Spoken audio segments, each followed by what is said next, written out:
everybody. My name's Alan. On behalf of the crew, I'd like to welcome you to another edition of Bridging Heaven and Earth. You know, we do this, and we do this, and we do this, and, you know, we come together, so many of us, as, you know, I mean, most people who watch television know that there's a tremendous number of people, although it looks like, you know, I'm on the camera alone, or I'm, you know, in your television set alone. But you know that there are tens and tens and hundreds of people, in a way, involved with getting it on your show, wherever you're watching it, and involved in the studio. And all of us, every one of us has lives. Every one of us has, you know, the dramas of our daily existence. And all of us go through that in one way or another. All of us are in these physical bodies. And all of us are gifted with the glory of this physical body, of this life, on this extraordinary planet with so much bounty and so much beauty. And yet, do we see that? Do we recognize that? Do we live this life in the experience of the joy that somehow we know is available? Is the momentum in our lives to know that love? I mean, we talk about it so much, is that in our heart of hearts, in the middle of the night, somewhere, sometime at the ocean, at the mountains, with a lover, we recognize that there is this vastness, there is this connection between all of us. That all the things that we think separate us, the races, the religions, the countries, the heights, the weights, the ages, the sexual preferences, everything that we think separates us, pales into the vastness of our love, into the vastness of our truth.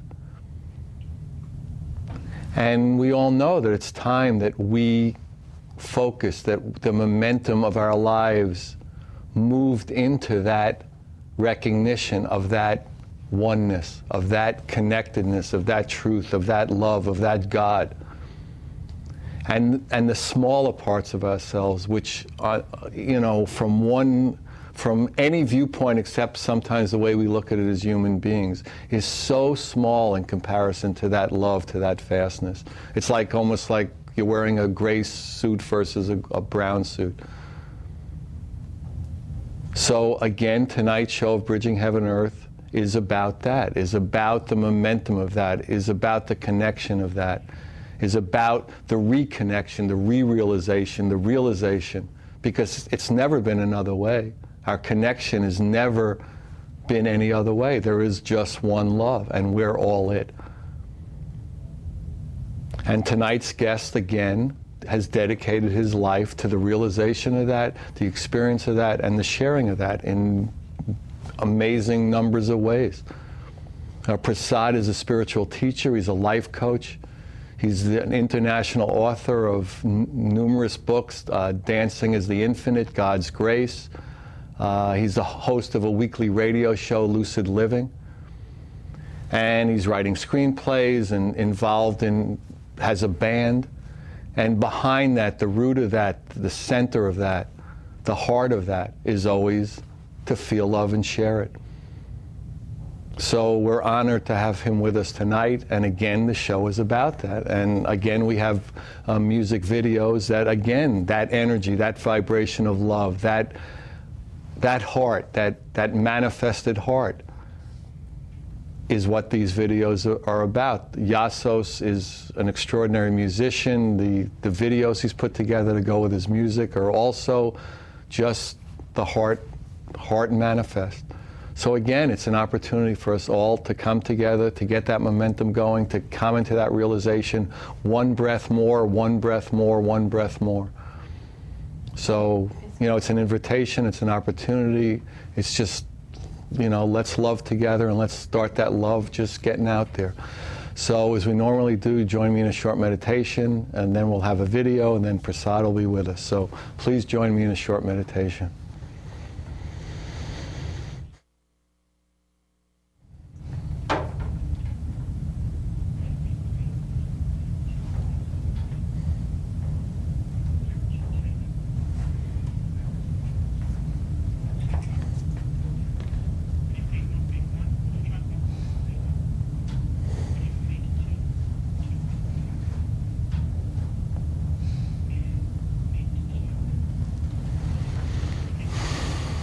Thank you. So we're going to start tonight's show with a Iasos music video. It's really magnificent. Settle in. Prasad will be with us shortly, and it's an opportunity.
Hi, that was beautiful. We're on set with Prasad. Welcome. Yes, thank you. Yeah, it's good to have you here. Yeah. So, you wrote a book, Dancing as the Infinite. What did that mean to you? And, you know, what does it mean to dance as... Yeah, it's what does the title mean? Because you know how books are really hard to come up with the title. And actually, it's a collection of spoken word that I just spontaneously spoke the way you just did at the opening of the show. So a bunch of people, just like your crew here, transcribed it and then edited it, and then the book was and another lovely woman named Chetna designed the whole book. It's a beautiful design, and each page can be open to its own page, you know. But the title was the hardest part. So we had many suggestions, and originally it was called Living in Freedom. But we wanted something a little bit more poetic. And dancing as the infinite points to exactly what you said, who we are, the vastness, the endlessness, the oneness, because it's all inclusive of all of us. It has no beginning or end. You know, I think God originally said, I am the Alpha and the Omega in the Old Testament. It's like we are beyond the Alpha and the Omega. We are the source from which the Alpha and the Omega rise. We have no beginning or end. Right, and at some point, and we've talked about this on the show before, and you know, it's like when the Father and I are one, then it all compresses into that oneness. So it's really the realization. Right. It's the realization that the Father and I are one, because they are. It already is so. Yeah. Right. It can't be otherwise. Right. So, and when people come to the book, I mean, that's what you would like them to take out of it. That is their actuality, their potential, their whatever space they're in to take that in. Well, the book is designed so that when you open it to any page, you receive the perfect message for the moment. And I know that we are all creating our realities in this moment, so that whatever page they open is themselves speaking to themselves to trigger the awakening or to bring them back into the silence from which we are, you know, we all originate from. So the book is just a pointer to point us back to that which we already know. Mm-hmm. And does the book have different tools that are helpful to people? No, it's just a collection of talks. Point, yeah, it's a collection of talks. It's not a self-help book at all. It's a collection of talks, and when you open the page, it will just remind you of who you are. It's magic the way it works out. It is amazing how those things work, and then you open one and it's like absolutely perfect for you at that moment, then you open another one. So, and the response to the book has been fantastic over time. Enjoyed it, yeah. And so, how do you see yourself moving through this infinite? How do you see your dance moving? I know you have the radio show, you've been writing, you're doing music. And yeah, you mentioned in my band, the band is Freedom, but I'm not in the band. I'm this kind of, I was the manager, but they're unmanageable. So we've all agreed that there is no manager. Another title. I'm not the manager. Oh. When I say, hello, I'm not the manager. I'm the unmanager, is it? But I first heard them years ago on Maui, and I was inspired by them, and my inner voice said, help bring the music to the world, so I did. So I listened to my inner voice. I get out of the way and let the flow happen. And That's I'm multitasking at the moment. Talk about, you know, how that inner voice becomes the real voice, and all the ideas of your head, and all the separations, and all the fears and doubts, and that true voice becomes real. How did that happen? Well, that's the meditation that, you know, like you had a moment of meditation, which is very bold to have that on TV. Let's have a quiet moment. You know, it's funny, at a local store in town, a guy came up to me and said, you're very courageous. And I didn't know whether he meant because I was eating there, or, you know, what exactly was going on. Why? Why was it? He said, because you do meditation on TV. And I said, well, what do I have to lose? But I haven't tried it in the radio show yet. There'd be a block of well, you know, this show is on, the audio portions is on. Exactly. So, I mean, there is a big block, but I announce it, so people go, oh my God. And usually we don't do it for too long, because the crew goes, he's gone too long, and they'll snap their fingers. So. But that meditation is an opportunity for each person to get back to the silence. It's in that silence that we witness our thoughts. So the inner voice is not a thought. So the separation starts to happen. Right, exactly. It's like at first people think that they're one entity. This is who I am. And they're talking mostly about their personality and their body, but with impulses of the deeper self. And then when someone starts meditating, it's almost like they're two people. So it's the one watching the other. So I am the one observing my body-mind, my persona. And so people feel a little, you know, schizophrenic in those times, a little split, until you're watching the body-mind enough that you see that this personality is nothing but a thought rising in your consciousness. So it appears and it disappears. And it doesn't feel as good to identify with that, because then you're all over the place. That's and there is a place of peace. The peace is the observing, where you're watching it, but by the same token, you give your body-mind full permission to do the dance, and that's why I call it dancing as the infinite, because it's a dance. We're in a physical body. Exactly. We're not in a cave. Right. We could. In another life, you and I are a couple of Babas sitting in the cave, smoking a chillum, and every so often somebody comes, yes, my love, you might sing, oh, you think, We'd have to talk with, hello, very good, come into the cave. My love, come, have some prasad. That's right. So it's that witnessing that is crucial for everyone just starting, especially people who are just starting in this awakening. I just received a call just downtown. A young man I met on New Year's Eve. I had a hit about him. One of these, the same inner voice. I approached him, and I had this intuition that he would be good to work with.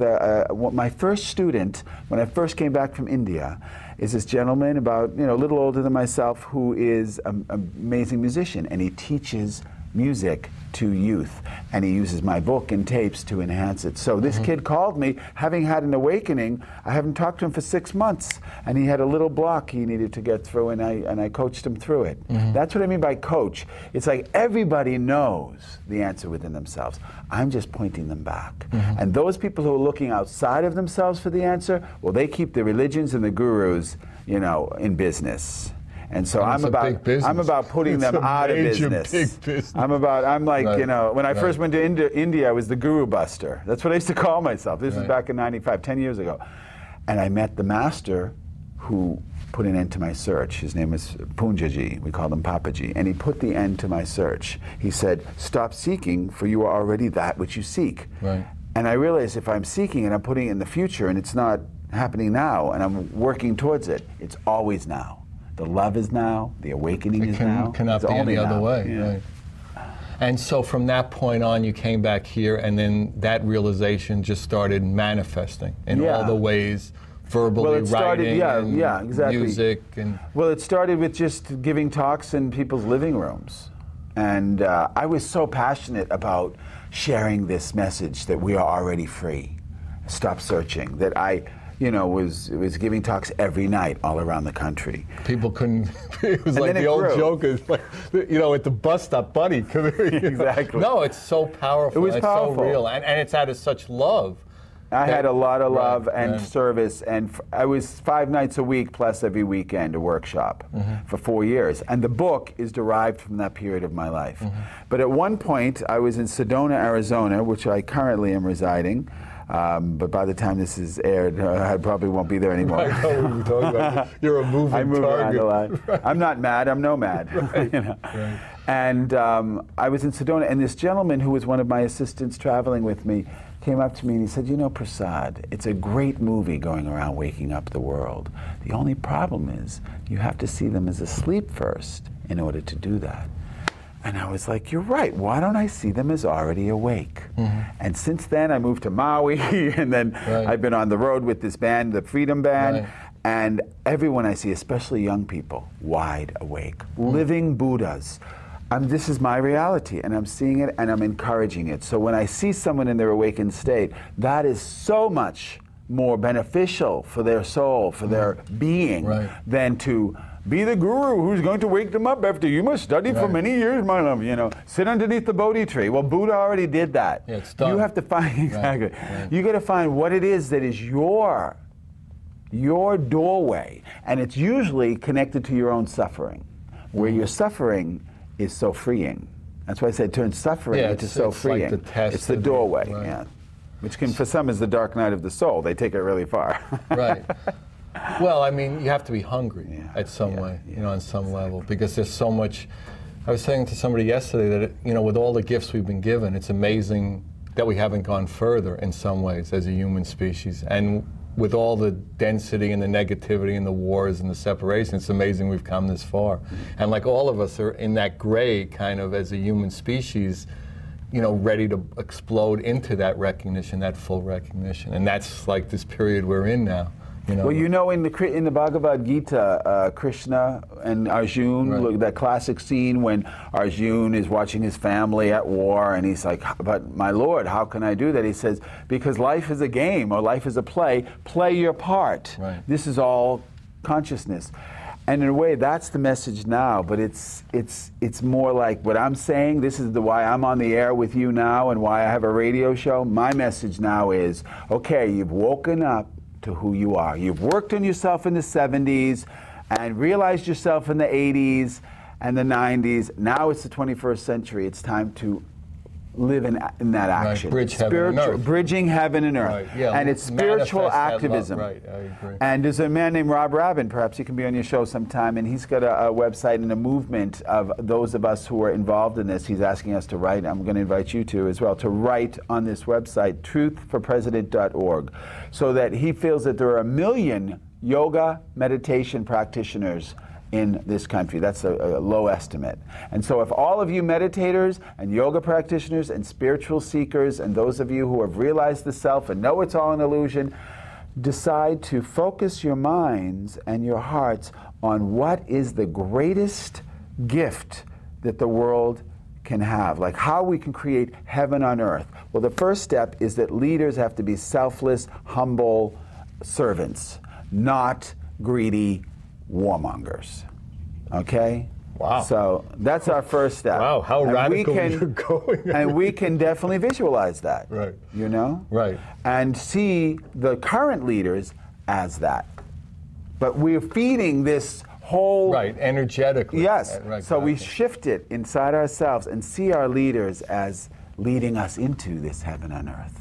Bridging this heaven on earth, you know? So, and then there are many different ways, like where you put your dollars, how you buy, do you buy recycled products, all of that. Every manifestation. Yeah, there's no minute where you're not. So instead of being in the cave, you and I are on TV, and we're here to invite everyone watching to be active in your spiritual awakening now, and share with your friends and family. Don't be afraid, what I call, don't be afraid to come out of the closet as God. That's one of my chapters, to really step forward to what you know to be true. Now is the time. We're asking you. Your own self is asking you, now is the time, because this is the last movement of moving into the light.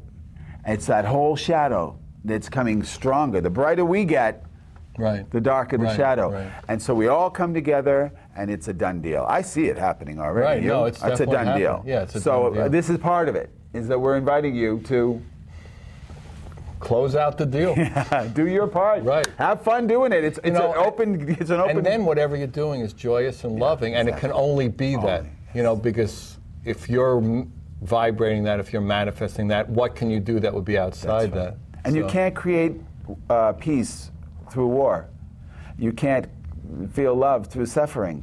Those are all doorways for us to realize, you know what? We don't need to go there anymore, isn't it?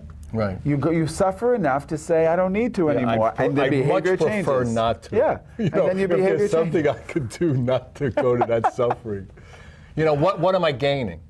You know, but you have to, you know, it's like just say no to drugs, just say no. You have to have something to just say yes to, and that's the experience of love. That's the experience of the infinite, and that's... Exactly. Yeah. So that's why you do what you do. Yeah. That's why we do what we do. Well, yeah, and it's seeing people as already awake and encouraging people to then take some kind of action from that deeper place. If enough of us are coming from the love, you can feel it in the room. It happens by itself. It's inviting people to give themselves permission to be the love that they are, to stop waiting for someone else to give them the approval or the attention that their ego is needing in order to be themselves. I say, be yourself now. Be yourself. And everything will happen in divine perfection. It's just about people stepping up to being who they are this lifetime. Right. It's actually as simple as that. And the time of the Buddhist is over. The time of the Christian is over. Now it's the time of the Buddha and the Christ, which we all are.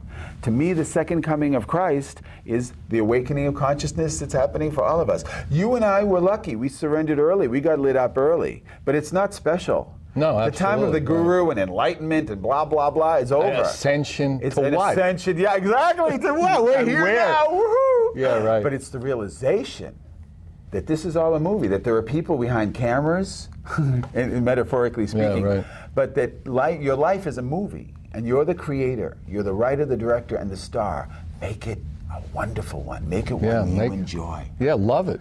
Love it. And when you suffer, enjoy, cry through those moments. And when you're angry, that's the thunder and the lightning.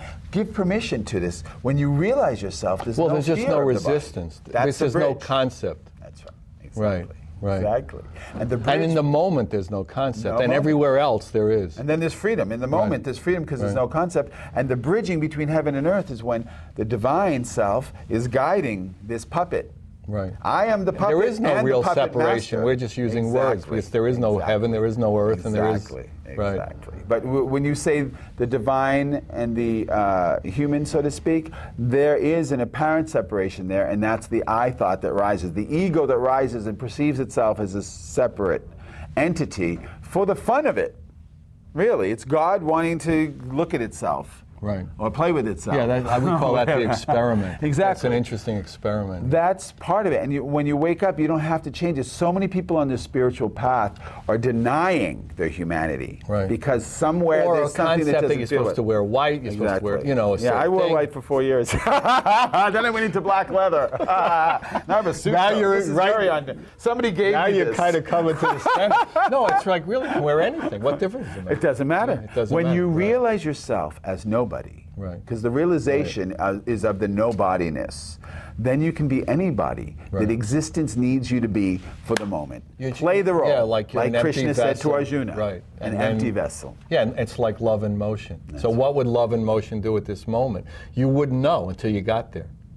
But if there's no resistance and no concept of who you are, that you're a guru or an unguru, a talk show host or not, nothing. Because in that moment, you're nothing and everything. Nothing. That's right. So my teaching is more in my action of my living. I'm actually a 58, I was born in 58, so I'm a dog, the year of the dog. The same as Madonna, Michael Jackson, and Prince. So I'm kind of in this kind of, eccentric group. Well, we all change our image all the time, so I'm constantly redefining the form because I have realized the formlessness. And so there's complete permission. If we never believe it, then it's exactly, like complete permission. So part of my teaching, if you will, for those who have been following me for a while, not following me, but following, watching me. I don't have followers. But those people who have been kind of watching me and kind of learning with me, they see the evolution of this character as part of the grand experiment. The freedom to move in and out of roles and so many different lives and worlds spinning at the same time. I feel like one of those guys spinning plates, He's got like half a dozen plates I'm spinning at the same time. And I move seamlessly in and out of these lives. And there's room for more, too, because I am the creator and the creation. Well, we talk about, what the Bridging Heaven and Earth Foundation of the show, it's infinite and inclusive. So what does that eliminate?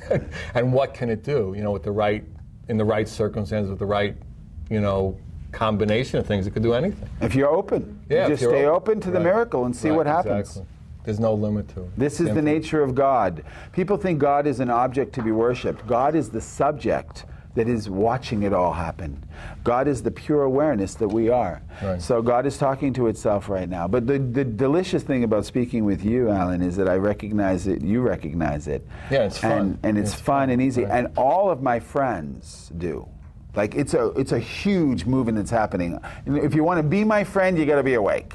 If not, then you're gonna have to have a session with me or something. You know what I mean? Or read my book. It's like so many of my friends were wide awake. It doesn't mean you don't have human issues. It doesn't mean you don't get your heart broken if you fall in love, or your knees broken if you fall down.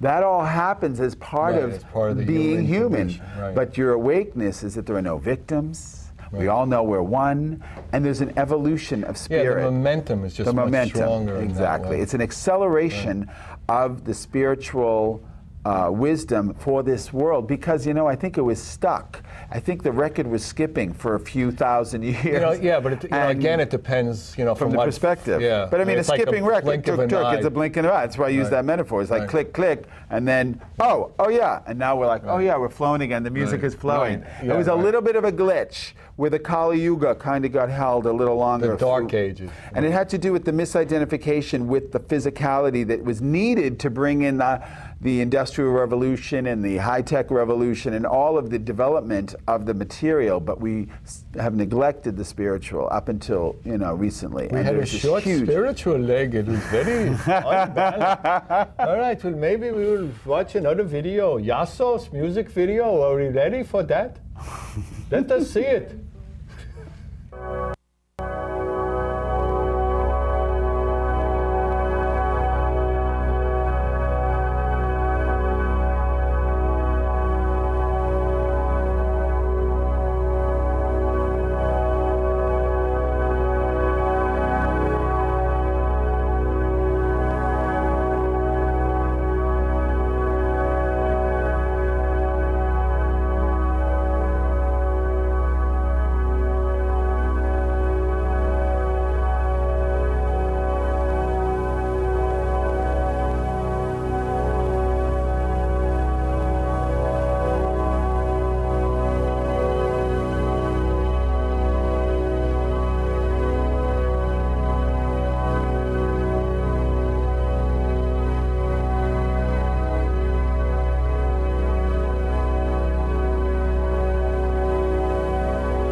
Hi, we're back on the set. So why don't you talk a little bit about the, one of your newer projects is like radio show that's on the internet, Lucid Living it's called? Lucid Living with Prasad. It's on www.enlightenedtalkradio.com. And so that's an internet radio station. Internet radio station. And we're hosted by healthylife.net, so they can get there either way. And it's really the future. And like you're on Success Talk, they can hear the archives of your show on Success Talk. So the internet is really the future. In fact, I predict, Alan, you and I will be having a conversation on video that will be video streamlined. Well, yeah, we do that right now. Oh, really? The two most recent shows are now. So like the last two shows. So like starting about a week or two from now, for the next month, this show will be free on the internet. Look at how quickly my prediction came true. It's unbelievable. And it's really the future. So those of us who are in the ground floor of that, it's something new we're breaking in. And unlike the dot-commers of the commerce, because that was so greedy and old paradigm mentality, that it wasn't supported. Where the internet is really a new paradigm mentality, like the Google search guys, for instance. It's all, that's created so that anyone can start a business through the search engines. And there's no countries, there's no time. Exactly. I mean, it's like releases John the borders. Baptist. It's beautiful. It's like, I get emails from people all around the world who hear the show. So I'm very pleased to have that available. But I'm also working on a film for conscious kids, and that's something I'm in the LA area right now working on, about enlightened youth. Kids whose parents from the 60s raised their kids without giving them too many concepts that they'll have to just get rid of later, work through in therapy or whatever. And when I retired, I told you the story how I retired from trying to wake up the world because I wanted to see people as already free. Well, I started hanging out with kids in their early 20s, teenagers all the way up to mid-20s. And because my satsangs, my gatherings, were a lot of, middle-aged people who were seeking for years, and I helped them finish and helped them find themselves. But I'm all about the young people right now. So I started going out and hanging out with them at the beach in Maui or on the festival circuits with the bands that I've been helping to produce, and having satsang with these kids. And it's been remarkable because they're already here. They're right here. And I'm just there to help support them to not doubt it, to recognize it.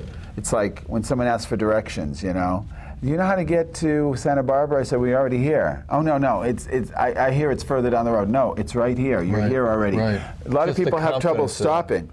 With kids, if they hear it from someone like me, in fact, that I kind of almost evolved into this current incarnation just to be able to hang with them.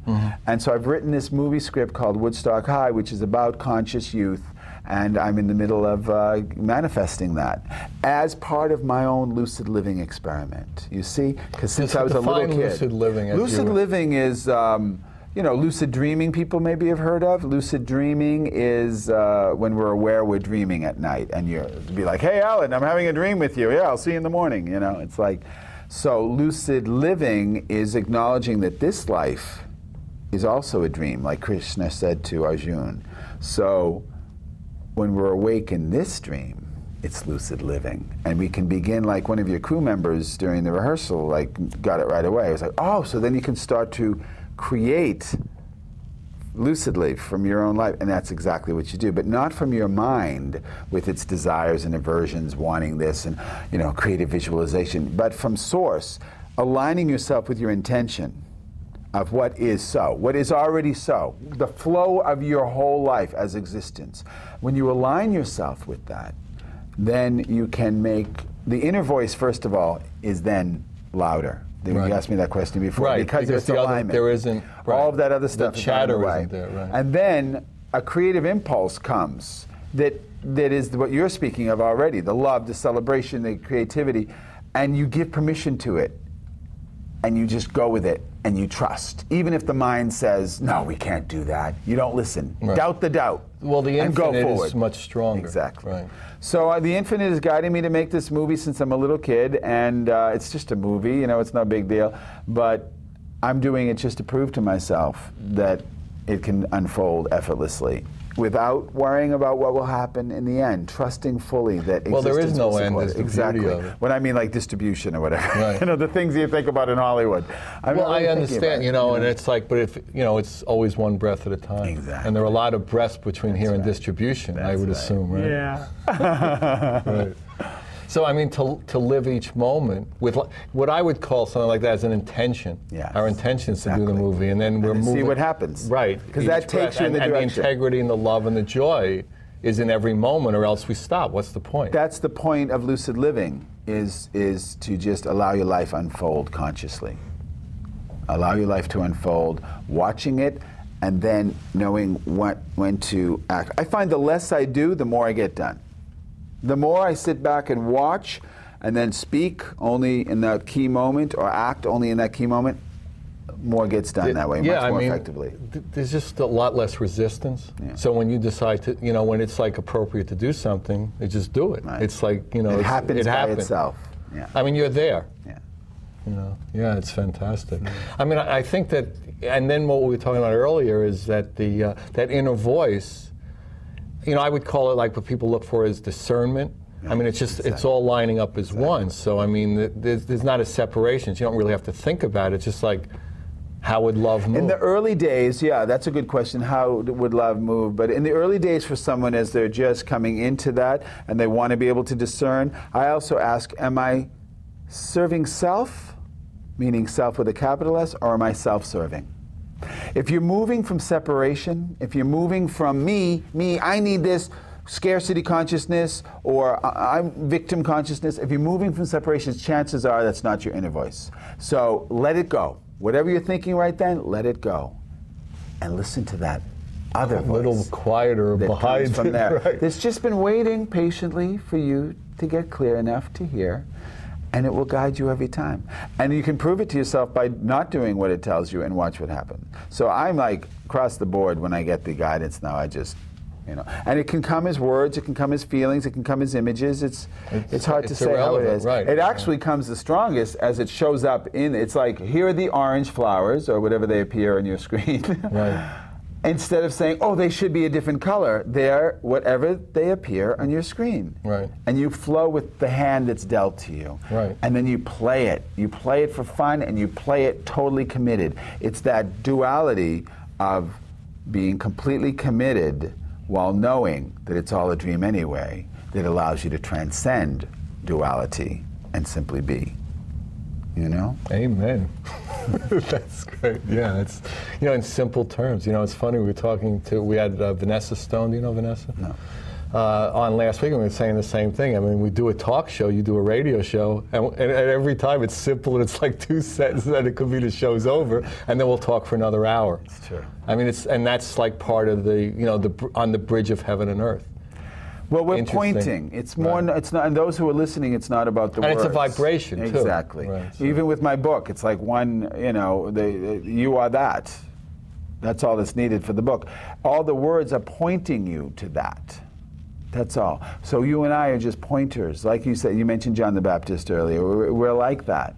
And this is the musicians I work with are also like this. They're singing songs of conscious awakening, and so what we're about is. We're prophets.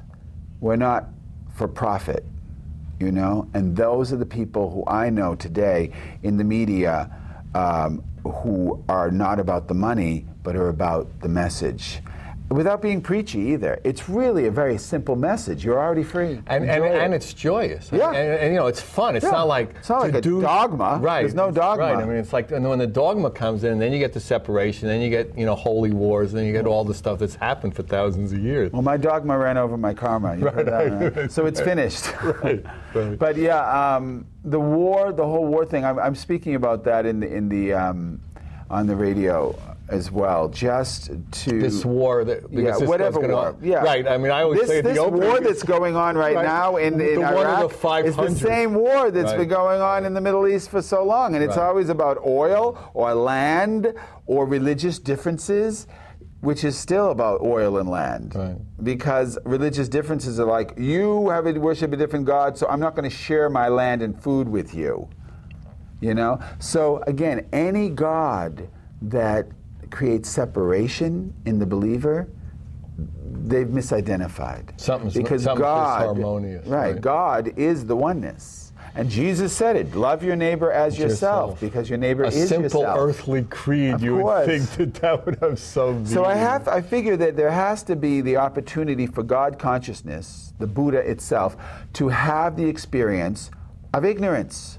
So whenever I see people who seem to be operating from ignorance, if they're suffering, if they're aware of their suffering and need help and they ask me, I'm right here, always. And usually the right words come for them.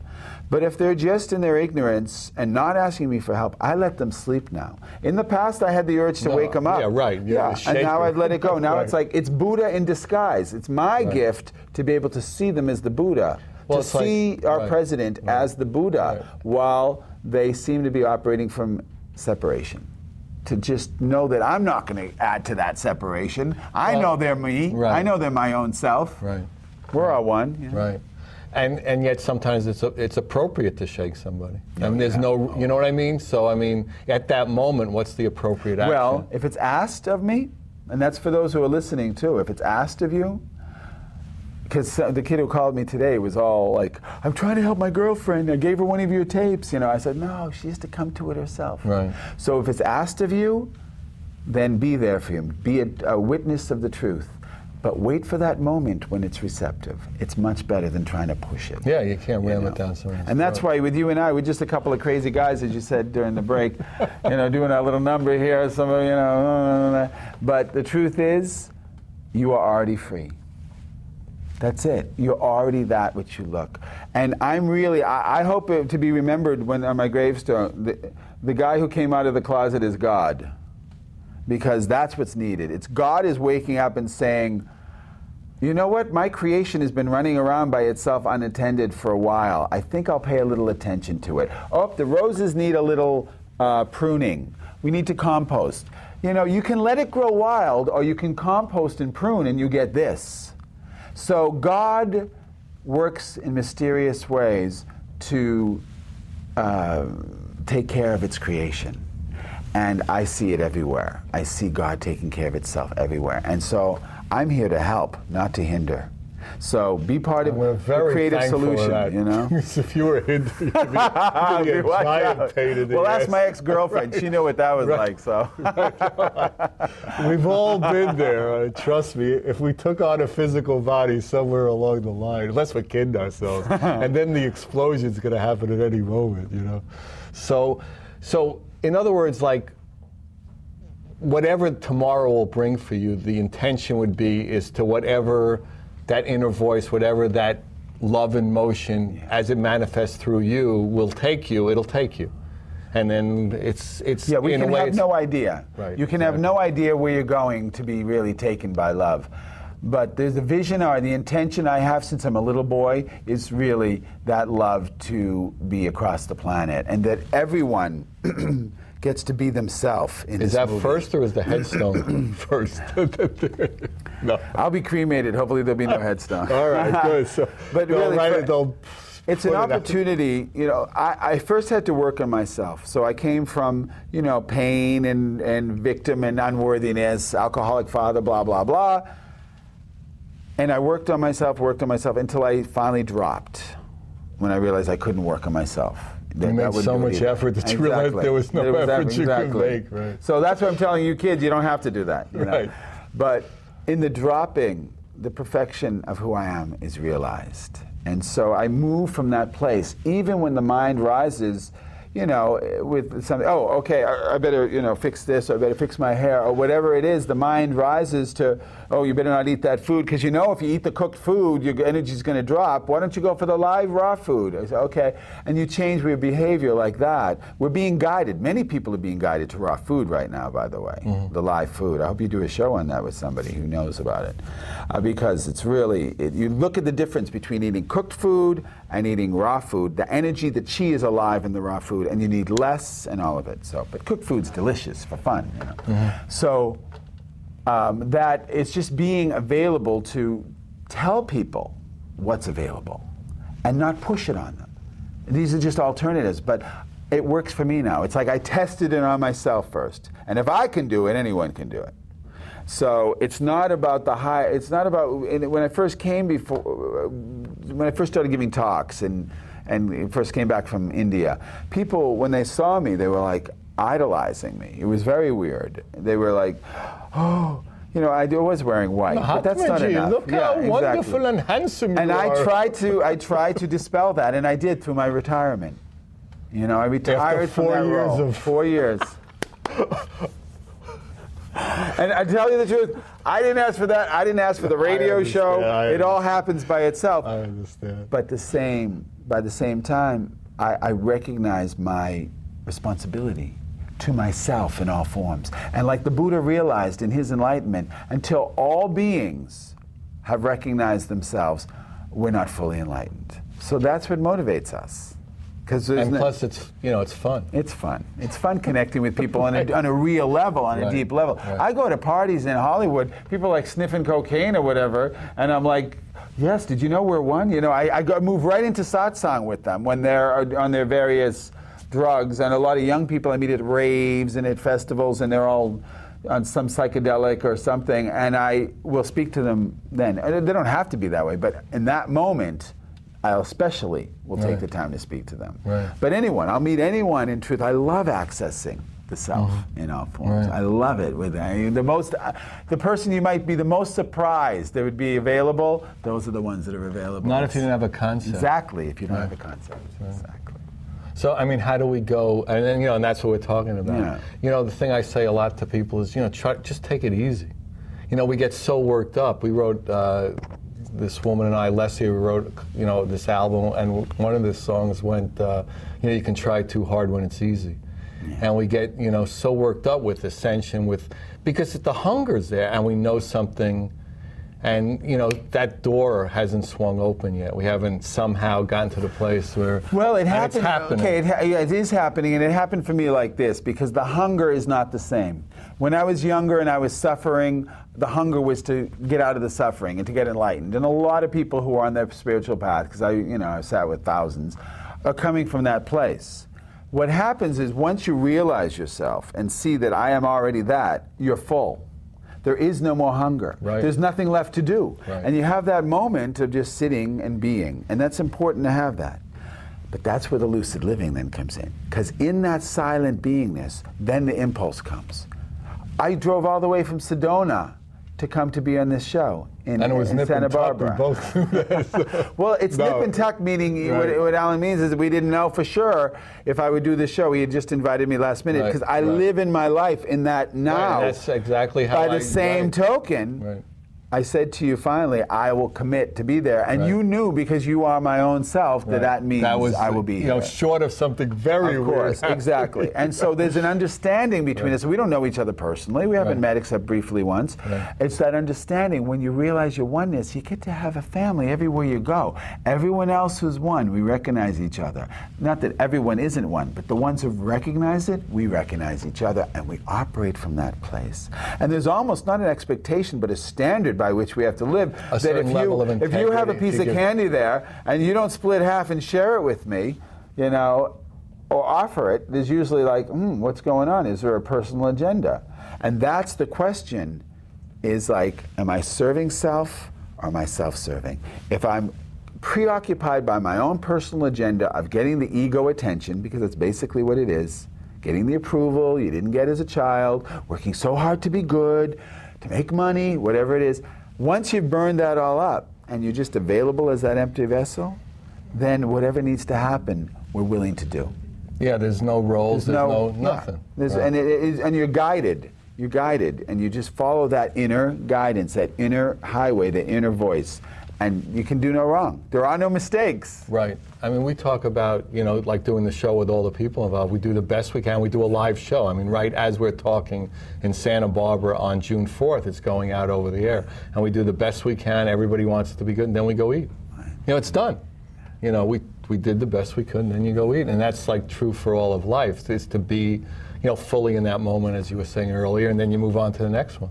And each person's awakening is their own unique awakening. That's the thing people mistake. If you're busy trying to find the way Jesus did it, or the way Buddha did it, or the way your guru did it, you miss the unique almost DNA that's there for your own awakening. It's unique to yourself, as unique as your fingerprints. So you have to find it yourself. And once you find it, and you go totally into it and through it to the other side, then your sharing of it will also be unique.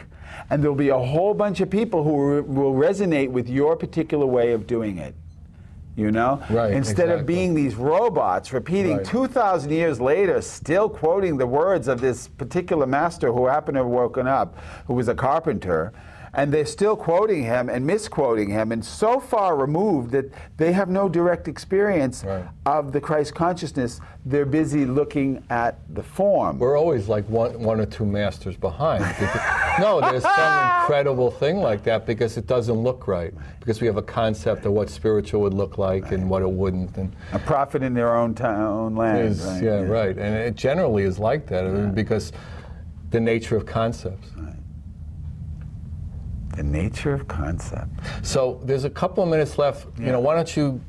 There are, you know, over time there are going to be millions of people watching. Just say what you know. You said. You said it. You've said it. You've said it again. Say it one more time. Look at the camera. Go for it. What I really want to say to you, all of you who are watching, is the time is now. Your awakening is now. There's no future. There's no past, really. The past didn't even happen. It's happening in our minds as a reference point to make this moment seem real. But the interesting thing about the now is it's eternal. So Alan and I are speaking now to you in this camera, and you are listening now whenever you happen to hear it, these words. So the now is eternal. This is something people don't totally recognize. They think the now is this present moment, but it shows up in the present because only the present is real. The past and future are in your minds, but the now is eternal and includes the past and future, and it runs off into infinity. So dance as the infinite, be the self, recognize your role as God consciousness, and take responsibility for your creation, and together we can bridge heaven and earth. Wow, that's fantastic. That's great. So, you know, again, we're coming to the end of the show. I mean, I think a lot was vibrated, a lot was said. You know, a lot of love was shared. So if you want any information about Prasad, the books, where he's going to be, it's Alan, 805-687-2053, 805-687-2053. I'll give you any information you want. You know, really, you're there, and we can have joy and just play and collaborate together, and that's what it's about. So we love you. Good night. God bless you. Thanks for coming. Come again. Good night.